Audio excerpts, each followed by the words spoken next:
নমস্কার, আমি অ্যাস্ট্রো রুমেলা।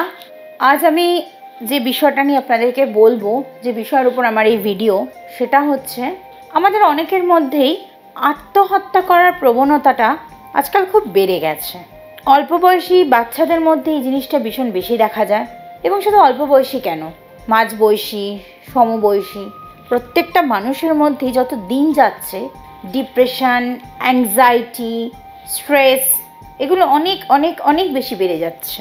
এবং এগুলোর থেকেই তৈরি হয় আমাদের মধ্যে একটা সময়ের পর এগুলো সহ্য করতে করতে করতে করতে আমাদের মধ্যে গিয়ে এমন একটা ডিপ্রেশনের শিকার হয়ে যাই আমরা, যে তখন ভাবি আর বোধহয় আমার বেঁচে থেকে কোনো লাভ নেই, এই পৃথিবীতে আমার কোনো দাম নেই, আমি থাকলেও কি না থাকলেও কি। এবং তখনই মানুষের মাথায় অনেক রকমের চিন্তা আসে নিজেকে এই পৃথিবী থেকে সরিয়ে ফেলার। আমি তাদের জন্য আমার এই আজকের ভিডিও, তাদের উদ্দেশ্যে এই ভিডিও। এই ভাবনা চিন্তা থেকে কিভাবে বেরিয়ে আসবেন এবং তার থেকে বেরিয়ে এসে ভালোভাবে কিভাবে বাঁচবেন, এই নিয়ে আমার এই আজকের ভিডিও। আপনারা কি জানেন মনের মধ্যে এই ধরনের মানসিকতা সৃষ্টিটা কখন হয়? যখন আমাদের জন্মছকে চন্দ্র নিজের স্থানে থাকে না, নিজের ঘরে থাকে না, এবং চন্দ্র ভীষণ উইক হয়ে যায়, উইক থাকে, দুর্বল চন্দ্র আমাদের মনের এই মানসিকতার শিকার করে। আমাদের জ্যোতিষশাস্ত্রে রবি গ্রহের পরেই চন্দ্রের স্থান, আর রবির কারক হচ্ছে পিতা, আর চন্দ্রের কারক মাতা। আমরা জানি বা দেখেছি আমাদের জীবন ও আমাদের পৃথিবীর উপর যে চাঁদের একটা প্রভাব, সেটা আমাদের জীবনের ওপরেও পড়ে।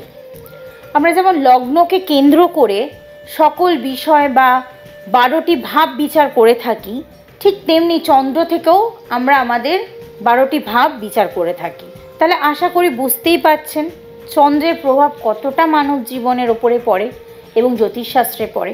এছাড়া জ্যোতিষশাস্ত্রের বেশিরভাগ বিষয়ই চন্দ্রকে গণনা করেই করা হয়ে থাকে। আমাদের জ্যোতিষশাস্ত্রে রবিকে যেমন পিতৃকারক হিসাবে ধরা হয়, চন্দ্রকে ধরা হয় মাতৃকারক হিসাবে। চাঁদের কারকতার মধ্যে মায়ের স্নেহ, মমতা, ভালোবাসা এগুলো আমরা পেয়ে থাকি। চন্দ্রের মধ্যে রয়েছে একটা বিশেষ অনুভূতি, এর মধ্যে আছে আবেগ, মান, অভিমান, একাগ্রতা, অনুভব করার ক্ষমতা, সৌন্দর্যতা ও ভ্রমণের ইচ্ছা। এই সমস্ত কিছু আমরা চন্দ্র থেকে পাই। যারা চন্দ্রের জাতক হবে নিউমেরোলজিক্যালি, যারা 2, 11, 20, 29 এই ডেটগুলো যাদের ড্রাইভার নাম্বার বা মূলাঙ্ক, তারা হয়ে থাকে চন্দ্রের জাতক জাতিকা। এবং এরা প্রচণ্ড মিষ্টভাষী হয়ে থাকে, চিন্তা শক্তি এদের প্রবল হয়, এরা একটা নিজেদের জগৎ ক্রিয়েট করে নিয়ে একটা নিজেদের জগতের মধ্যে থাকতে ভালোবাসে। এরা বাস্তবের থেকে একটু হলেও দূরে থাকতে পছন্দ করে। সম্পূর্ণটাই এরা একটু ভাবুক প্রকৃতির হয়, এবং এদের ভেতরে কি চলছে আর বাইরে এরা কি করছে এটা চট করে বোঝা যায় না। এদের সমাজে সেবক বা সেবিকা হয়ে থাকতে এরা ভালোবাসে, বা সেবক বা সেবিকার প্রফেশন এদের জন্য খুব ভালো হয়।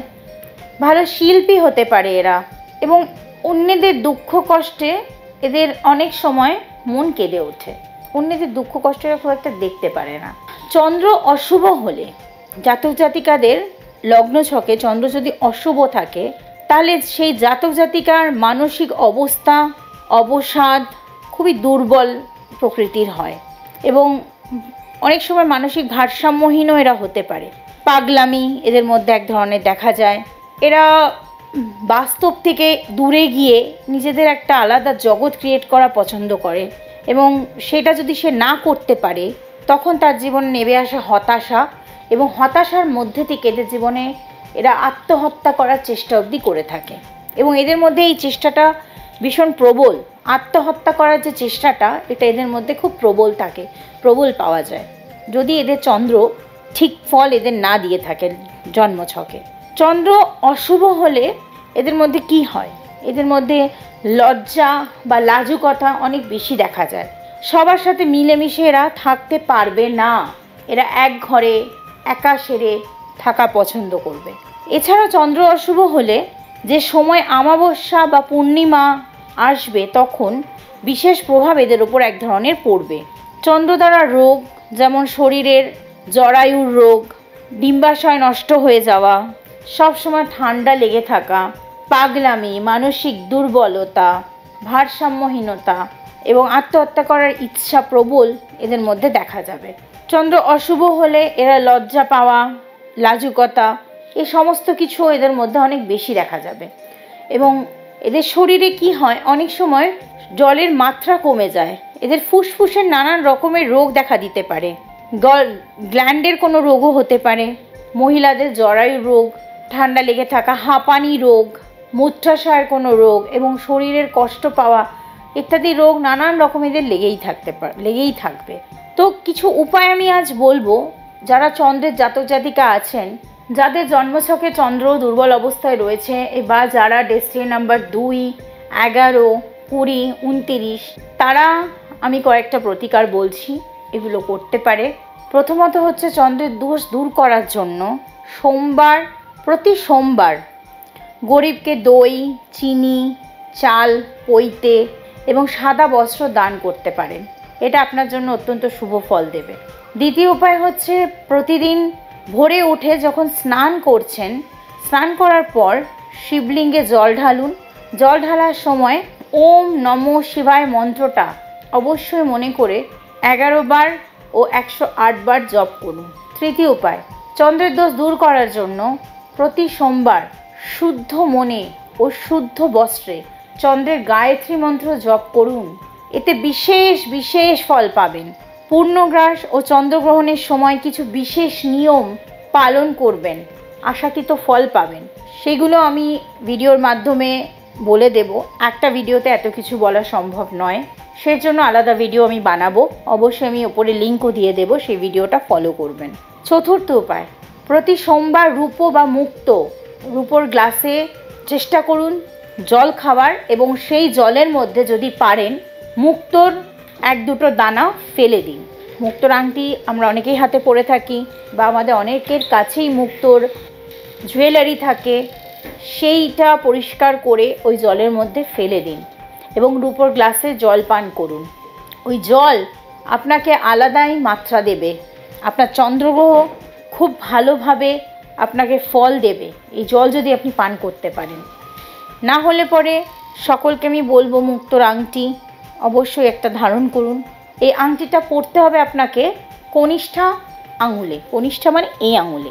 আমরা অনেকেই মুক্তোর আংটি তর্জনীতে পরে থাকি, কিন্তু এই আঙুলে যাদের চন্দ্র জন্মছকে নিচস্থ অবস্থায় তারা কোনোদিনই মুক্তোর আংটি এই আঙুলে ধারণ করবেন না, তারা মুক্তোর আংটি রূপোর দিয়ে ধারণ করবেন তর্জনীতে।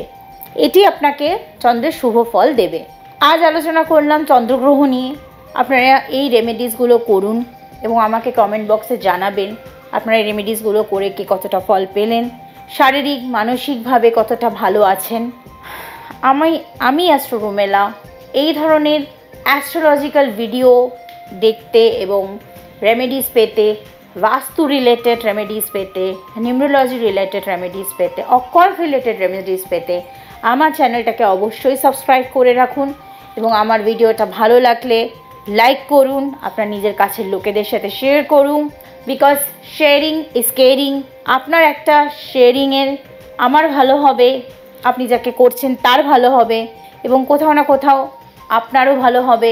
কারোর থেকে কোনো প্রত্যাশা রাখবেন না, কারোর জন্য যদি কিছু করে থাকেন বিনিময়ে কোনো প্রত্যাশা রাখবেন না, দেখবেন ইউনিভার্স ঠিক সময় ঠিক জায়গায় আপনাকে ঠিক ফল দিয়ে দিয়েছে।